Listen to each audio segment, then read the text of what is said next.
Welcome back to part two of A Sex Offender Discovered in the Church. An assistant pastor tells his story. Please tune in to get the continued details. One of them is publicly available, and so that's how I did when I did the initial search. I just said, okay, let me see what's out here.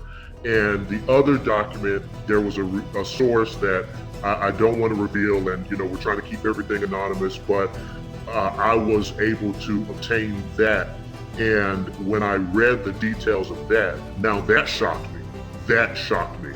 I said, whoa, because I didn't see that one coming. I didn't see that one coming at all. That shocked me. That whole situation that you read, that was shocking. That was shocking. And after that, then it was very, very, that's when I believe the following Sunday, I think that's when things happened so quickly that that meeting took place. And again, I didn't reveal this to anyone. And I said, well, let me sit on this because I don't want this situation to get out of hand, and I don't want this situation to just, to blow up or to I don't want to do any of that because again, when you're in a position of leadership, you still want to maintain, a sense of normalcy. You want to just keep everything, normal. You don't want people to panic. You don't want people to freak out. But I was panicked and I was freaking out because, again, I didn't know this. This was not told to me. I literally had to find this out. And most people, when they go to church, they're not expecting, they shouldn't have to do this type of digging or this type of looking for or finding out, hey, are the people in leadership positions, are they okay? Can they be around children? Are they safe? Are my kids safe around them? Not only their kids, am I safe around them? But you saw, as you read, there was a gun involved then, there was the Proposition of Sex Act, and so these aren't the type of people you expect in church leadership, but they're there. These type of people are there. We have predators in positions of leadership, and not just in position of leadership, but in churches. But I didn't know. I had no idea. And it wasn't until these events started occurring that I really started digging deep, and that's what I found. But I should have had to do that. And still he's a paid staff with that church, correct? Yes, paid staff member, gets paid every week. There were occasions where even, I had written checks because, hey, we've got to, pay certain people. And I did write checks for certain things, and it pained me to have to do that. It was like, after I found out, I was like, wait a minute, I actually, to some extent, I don't want to say I didn't able, but you don't know what you don't know. And so it's like, wow, you think about everything in your head and you play back everything and you're like, wow, now things are starting to make sense. And you just play stuff over and over and you wish that you could have done things differently. But fortunately, I was able to get out before anything happened. Hopefully nothing ever does. Hopefully and prayerfully nothing ever does. But I'm out of that situation, and this is their cost to bear now. So approximately how many members were at the church? On over 50, under 100 type, or Yeah, we had less than 100 people. We had several staff members as well, and so less than 100. children? How many? Yes, we had lots of children. We had children that ranged from infants, newborns to 17-year-olds, and to know that this person has an appetite for people that are in the teenage area. And we had several members that were in that age range to know that they could have been a victim, that they could have been that this person could have had an appetite for them, knowing that this situation happened in the past. It's really unfortunate. Quick question: having already been assigned the sex offender title, then likely he was found guilty of this act. That's very possible. If I'm not mistaken, I think there may have been a plea. Don't quote me, and allegedly, for all the disclaimer purposes, but I'm not sure of the details of how that went. But obviously, for you to appear on a sex offender registry, you don't get there by being, you don't get there by coincidence. I don't think any of us are on there. I'm pretty sure we're not. That to me, to get there, you have to do something. You have to earn it. And I'm not saying that to be funny, but that's not a place that you just show up on. And so, yeah, definitely something worth looking into. And I'm glad that you did that. And so you made the right decision. And before I read the letter of resignation that you submitted to the pastor, Teddy, do you want to add anything here? Well, one thing I want to make it clear, and I kind of said it in the beginning, I want you people to listen to this story and think it's not really about the particular story or this particular person or this particular location. We're talking about a spirit. We're talking about an institution that is involved in church. Because Bianca would tell you, literally before we did this interview, I had a conversation with an individual, and this wasn't planned, but I don't know how it came up. I mentioned that we was doing an interview about this because they know about our channel and stuff that we talk about. And this person went off. They was like, you got to do this interview because let me tell you about this. In this church over here, such and such happened, such and such, such and such, such and such. And they were just going off on different churches of different situations where it might not be the same exact details of what he's saying, but it's almost the same narrative where these situations are going on in this particular church and they're overlooking it. They're just sweeping it under the rug. And the pastors, the leadership, they know about it, but they don't say anything. They do nothing. Yeah. And this particular person was like, yeah, y'all got to go ahead with this interview because this goes on in the church a lot. Yeah. A lot.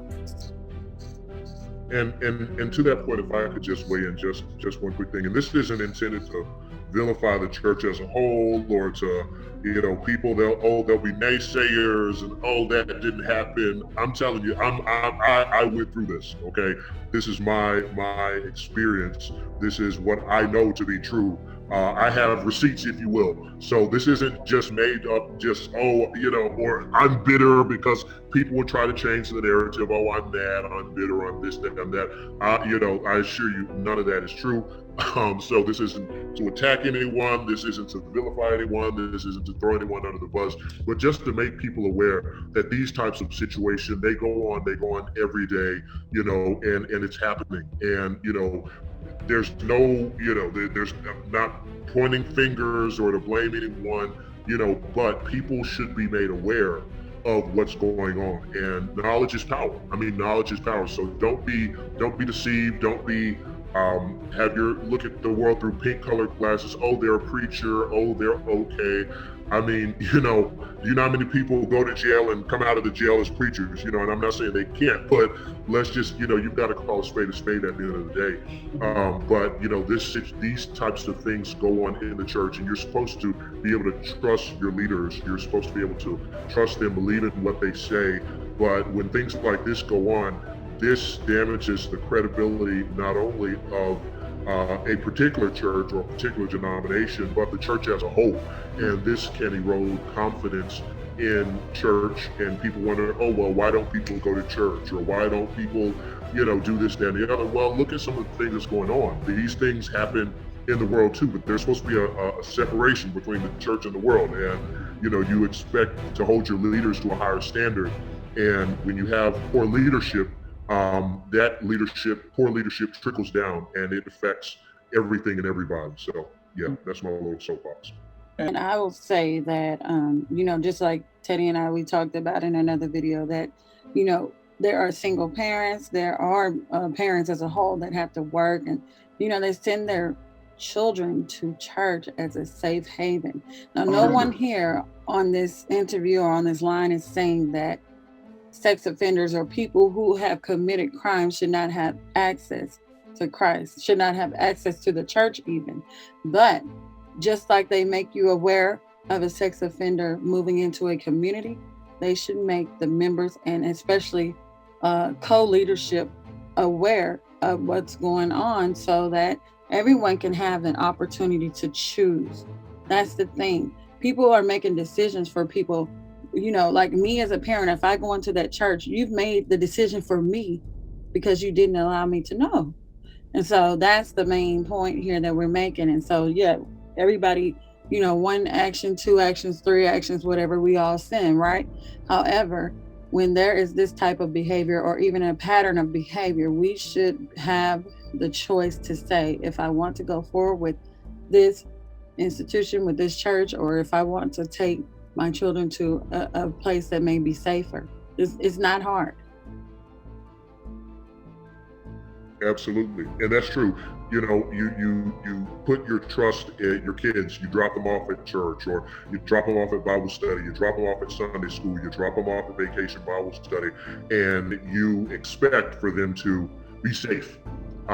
But when you don't inform, like you said, co-leadership, leadership, even your parishioners, if you don't involve or disclose that, and I'm not saying, hey, you walk through the door, you need to boom, let them know, hey, you're in the presence of a sex offender. I'm not saying that, but what I am saying is that leadership should take steps to thoroughly vet people who are going to be co-leaders, who are going to be in any position of leadership or influence. You should take the steps to, hey, vet them. I don't care if you're the best singer, if you're the best piano player, if you're the best drummer, hey, I'd rather take the loss or the L or whatever you want to call it. I'd rather take that and, hey, say, and unfortunately, this isn't the right fit for you, and this isn't the right fit for us.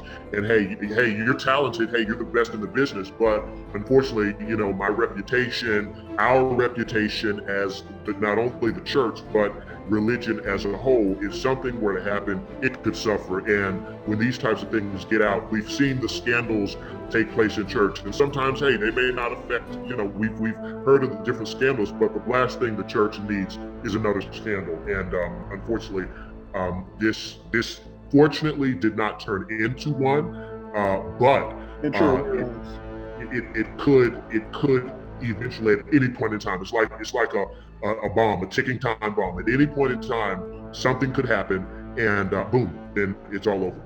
And you would be responsible having that known that.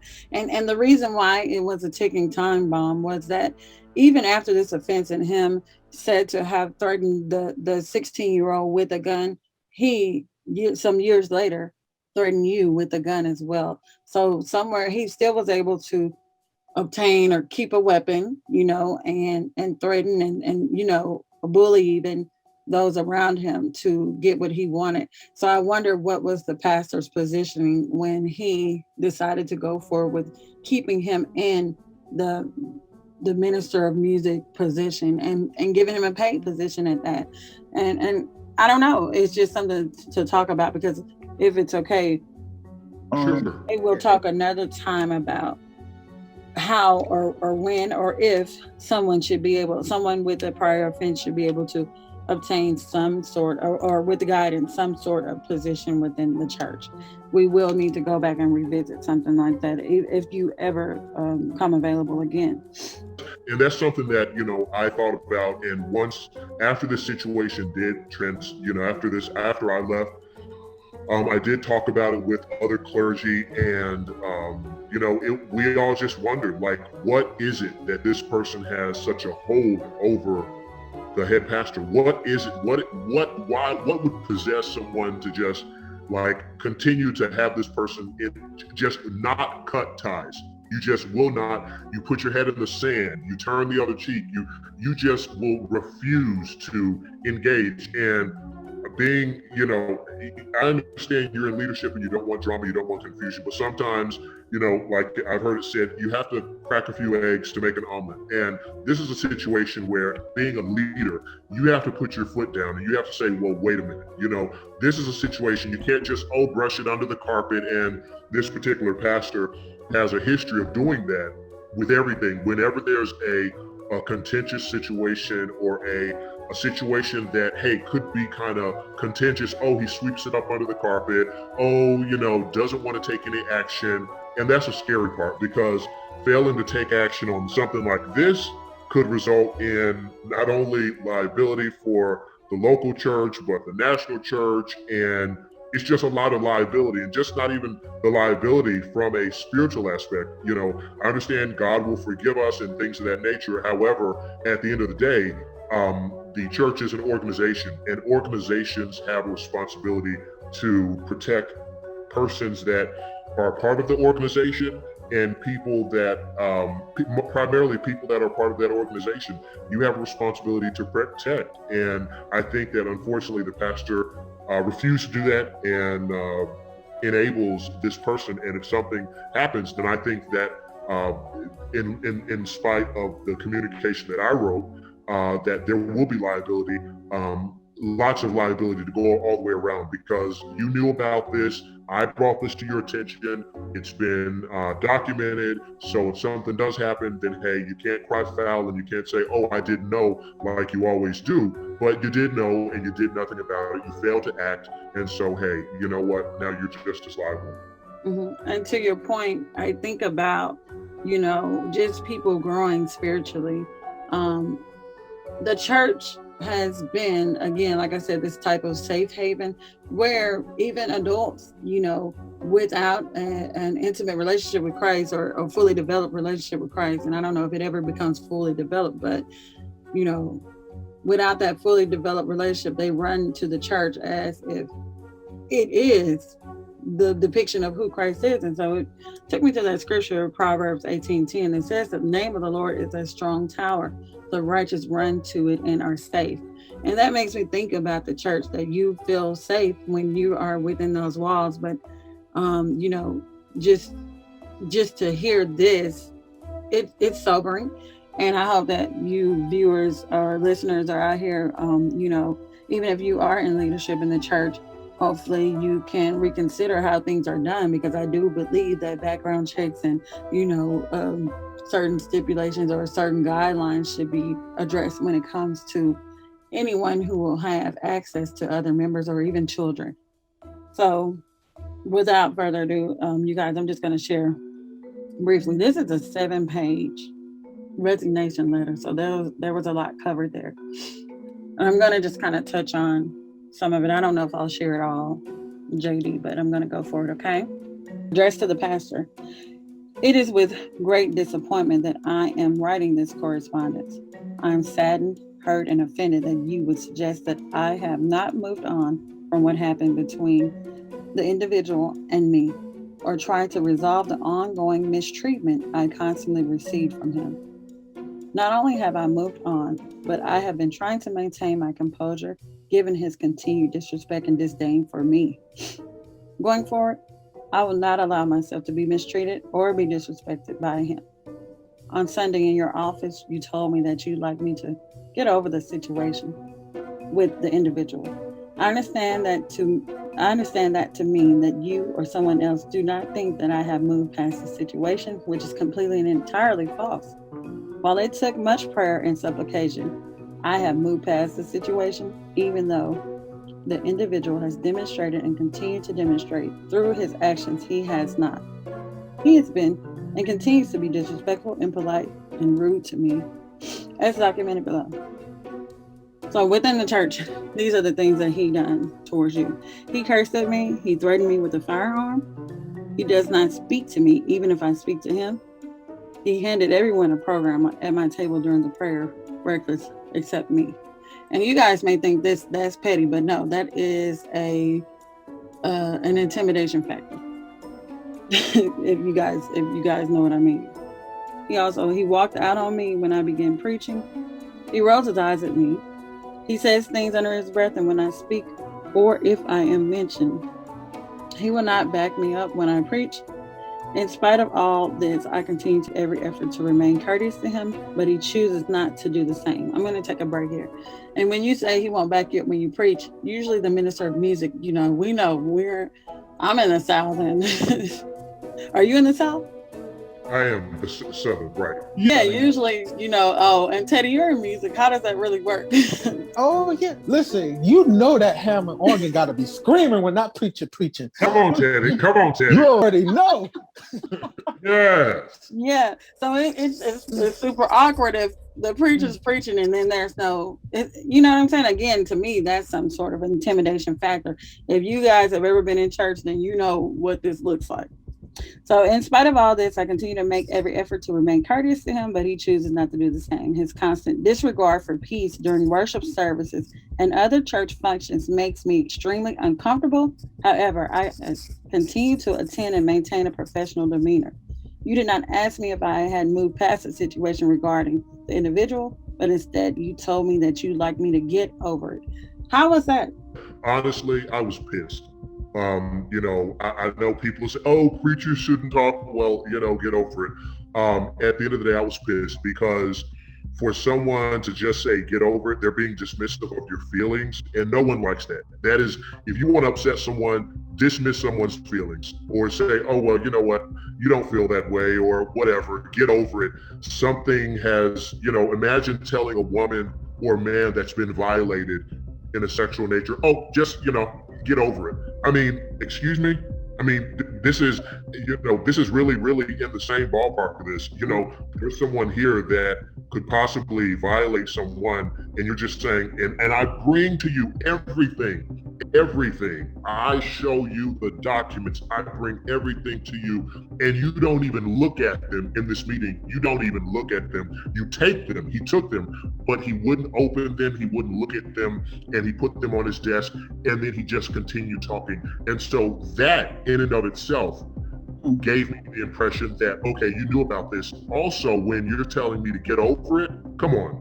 I mean, get over it. It didn't come as a shock. It didn't come as like, whoa, wait a minute. If someone tells you that, it's like, imagine someone comes to you and I know, someone comes to you, and I know I'm getting a little excited, but imagine someone comes to you and then they say that one of your child's teachers is a registered sex offender. Are you going to say, get over it? Are you going to say, like, calm and melancholy? Wait a minute. What? Hold on.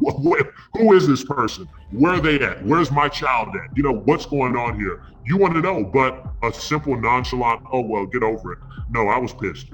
Listen, if someone came to me and told me I had on two shoes that were different colors, I would have more shock than, what you're saying you got or you received right here in that moment.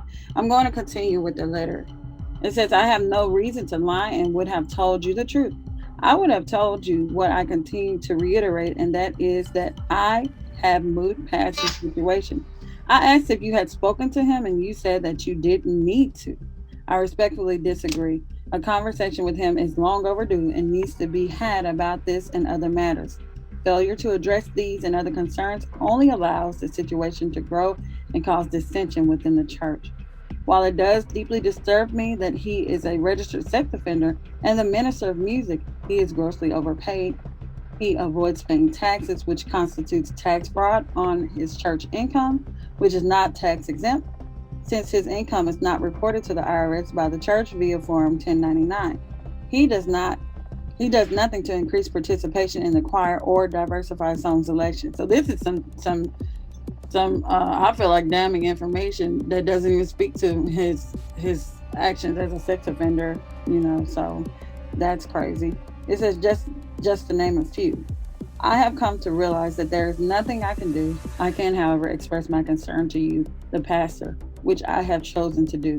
I cannot in good faith invite anyone under the age of 25, especially males, or anyone with children to the church due to the combination of his background and position.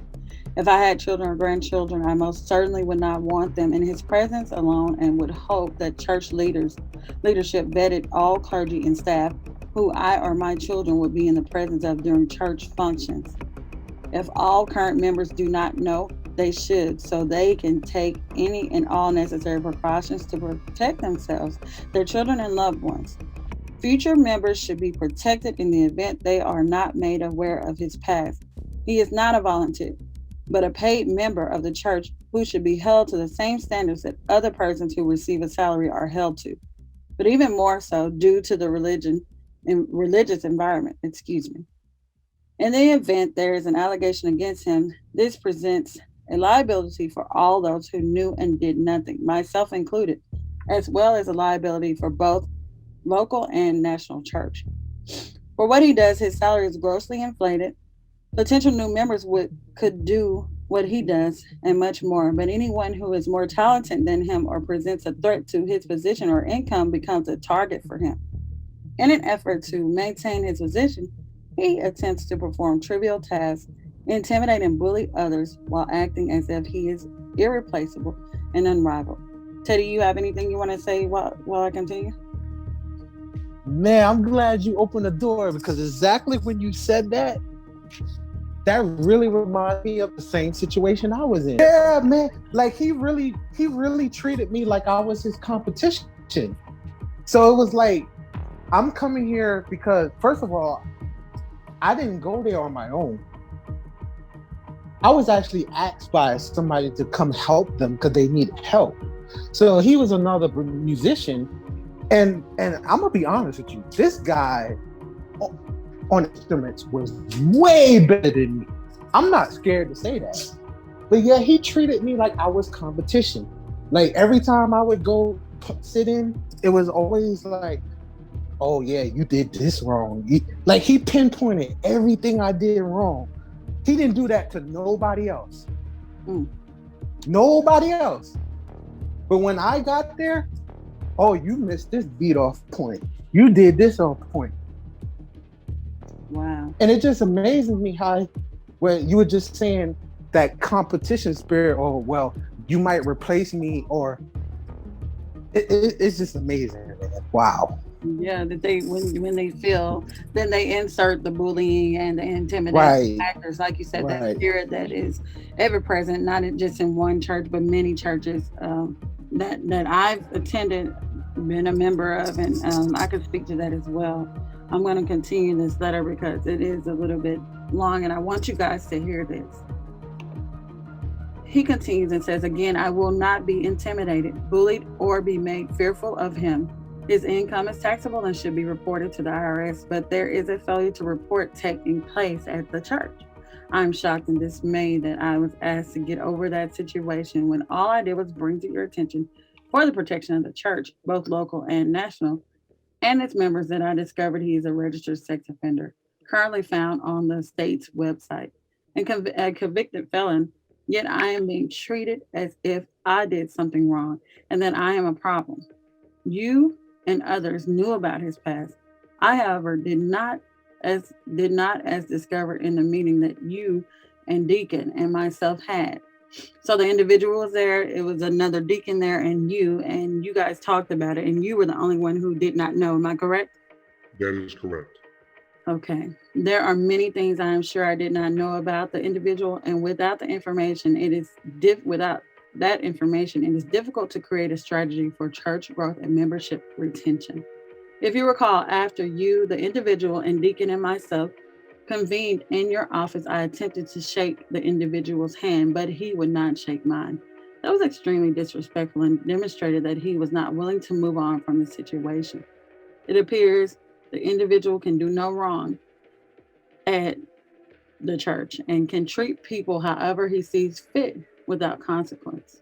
Fault and blame is never the individual's, but instead it is that of another person who he wronged. Regardless of the role he may have played in a confrontation, he does not get reprimanded or disciplined. It is my understanding that nothing was said to him when he offended Deacon Blank, which I witnessed. It is also my understanding that nothing was said when he offended another individual, which I witnessed. There are just two incidents that I witnessed, and I'm sorry, these are just two incidents that I witnessed and am aware of. However, I am sure there are others. I know his disrespectful and hurtful behavior was part of the reason Deacon Blank and his children have not returned in almost a year. Yet, that has gone unaddressed. I arrived early to the church on Thursday during district convocation, and Blank was there. I would not go into the church as would not allow myself to be alone with him due to his previous threats towards me with a firearm and hostile behavior. I do not feel safe around him and will not put myself in a position to be injured or even killed. I do not know the history of the dynamics as to why he has immunity, why his behavior is tolerated, or why he is allowed to have so much influence, but it's discouraging and disheartening. There's a reason he is protected, defended, and allowed to continue his hurtful treatment of others. But I am sure I will never know why in this lifetime. Allowing him to continue to mistreat other members without consequence will ensure there continues to be barriers to church growth and membership retention. Given the blatant favoritism, bias, lack, and consideration for my feelings, suggestions, and above all failure to address and resolve the above concerns at this time, I will be taking a sabbatical. I may on occasion attend services, district, and jurisdictional functions. However, my attendance will be limited. Going forward, I will pay my own reports. Therefore, please discontinue paying mine when they are due. Please advise me of the amounts and I will write a check and send to the church.